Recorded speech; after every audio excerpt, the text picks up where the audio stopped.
Doctor B Sivaprakasam, நுகர்வோர் பாதுகாப்பு. இன்றைக்கு சீரியல் நம்பர் 66. தம்பதி உயிரிழப்பு, சுற்றுலா நிறுவனம் ரூபாய் 1.60 கோடி இழப்பீடு தர உத்தரவு. இந்தோனேசியாவுக்கு தேனிலவு சென்ற மருத்துவ தம்பதி கடல் அலையில் சிக்கி உயிரிழந்த விவகாரத்தில் சுற்றுலா ஏற்பாட்டு நிறுவனம் ரூபாய் 1.60 கோடி இழப்பீடு வழங்க சென்னை நுகர்வோர் நீதிமன்றம் உத்தரவிட்டுள்ளது.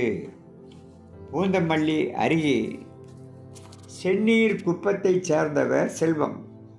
இவரது மகள் விபூஷ்ணியா மருத்துவராக பணியாற்றி வந்தார். இவருக்கும் மருத்துவரான லோகேஸ்வரன் என்பவருக்கும் கடந்த 2023ஆம் ஆண்டு திருமணம் நடைபெற்றது. பின்னர் இவர் தேனிலவு கொண்டாட பாலி தீவு இந்தோனேசியாவுக்கு சென்றனர். இந்தோனேசியாவில் கடல் பகுதியில் போட்டோ ஷூட் நடத்திய போது எதிர்பாராத விதமாக இருவரும் நீரில் மூழ்கி உயிரிழந்தனர்.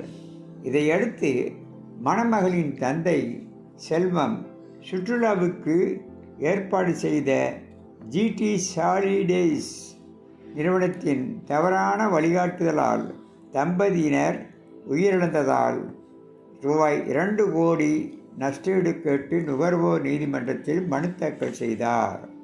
வழக்கை விசாரித்த சென்னை தெற்கு மாவட்ட நுகர்வோர் நீதிமன்றம் ரூபாய் 1.60 கோடி நஷ்டஈடாக வழங்க உத்தரவிட்டுள்ளது.